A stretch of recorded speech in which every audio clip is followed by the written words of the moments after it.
A forensic anthropologist is looking at human remains identified as Brian Laundrie's, trying to piece together a timeline of his death. News Nation correspondent Michael Shore is live in Northport, Florida, with the latest on now 2 death investigations. And Michael, will anyone involved in this ever get any kind of justice?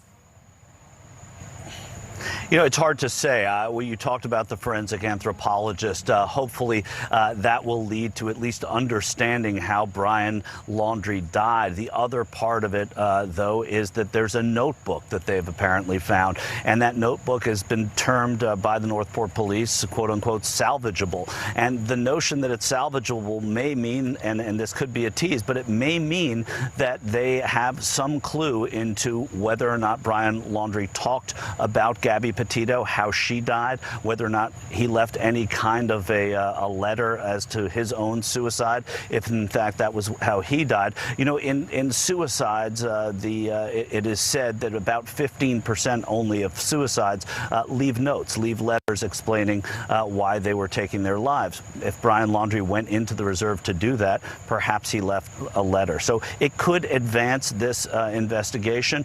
Clues that they find near the site will advance the investigation, but the bottom line, as you said, Rudabeh, 2 families are mourning, and there are 2 deaths in this whole episode.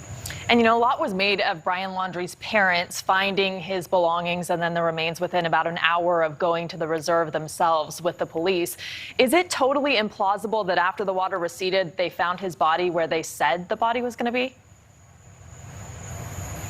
Yeah, I mean, it's not even totally implausible. It's quite plausible that that could have been what happened. That you know, they had a late summer wet season here in Florida, very rainy. It has not rained for in any remarkable way for weeks. So it's very, very plausible that there was water that was so high that then receded, and his body could have moved. The items could have moved. They could have gotten caught on a rock or a stick underneath the water and just remained exactly where they were. So all of those things are what the forensic anthropologist and forensic archaeologist will do.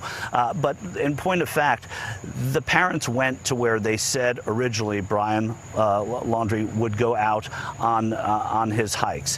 When they returned there for the first time after the waters receded, they went to the same spot. So it's very plausible that that could be where it is. It's very, because the family hasn't spoken at all, a lot of imaginations are at work. What could have happened? Did they do something? Was there something planted? Again, the Northport police, their building behind me, said 100% that those people did not bring anything into the reserve on Wednesday when they found them. So it is more, you know, a lot of people using the word coincidence, Rudabeh. It's not necessarily a coincidence if they went exactly where they said he may be, and they found some of his belongings, and the police found the body. All right, Michael Shore for us in Florida. Thank you for your reporting.